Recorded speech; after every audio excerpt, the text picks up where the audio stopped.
Hello, Mom. What are you doing? আজকে বানাবো ডিম ভুনা।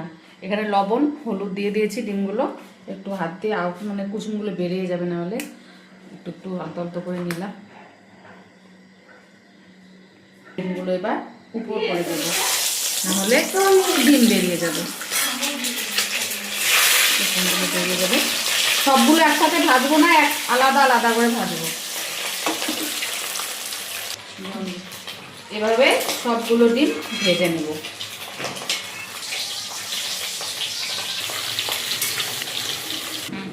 আচ্ছা, এদিকে ডিম ভাজা হয়ে থাক, আমি ইনগ্রিডিয়েন্টসগুলো দেখিয়ে দিই কী কী আছে। এখানে আমি লঙ্কা, টমেটো, পেঁয়াজ, একটা বড় সাইজের পেঁয়াজ কেটে নিয়েছি। আর এখানে আমি আলু ঝিরিঝিরি করে কেটে নিয়েছি, যেহেতু আলু দিয়ে আমি ডিম ভুনা করবো তাই আলু ভালো করে কেটে নিয়েছি, ধুয়ে রেখেছি।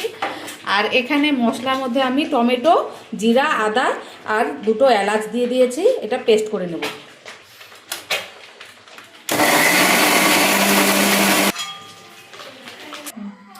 ডিম ভুনায় কিন্তু একটু তেল বেশি দিতে হয়, তাই একটু তেল বেশি করে দিয়ে দিলাম। এবার এখানে কেটে রেখেছি পেঁয়াজ, লঙ্কা, টমেটো ভাজা করার জন্য দিয়ে দেব।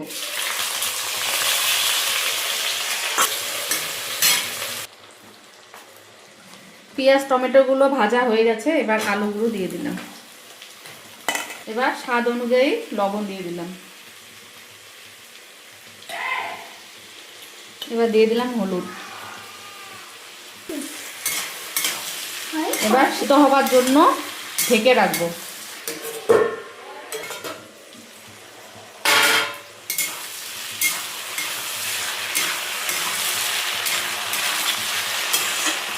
হয়ে গেছে, এবার আমি এখানে মশলা দিয়ে দেবো।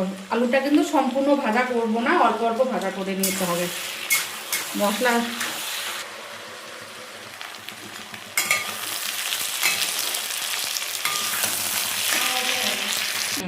জল দিয়ে দিয়েছে, এটা দেখাতে পারলাম না, একটু সময়ের অভাবে। ডিমগুলো ছেড়ে দেবো।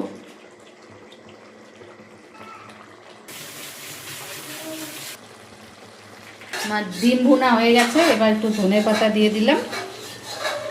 ধনে পাতা ছিটিয়ে একটু ঢেকে রাখলে কমপ্লিট ডিম ভুনা। ভালো লাগলে লাইক কমেন্ট শেয়ার, আমি বেড়ে দেখাচ্ছি। ডিম ভুনা কমপ্লিট। এখন গরম গরম ভাতে পরিবেশন করলেই, মুখে দিলেই বলবে আবার খাবো আবার খাবো। ভালো লাগলে লাইক কমেন্ট শেয়ার করতে ভুলবেন না। Bye bye.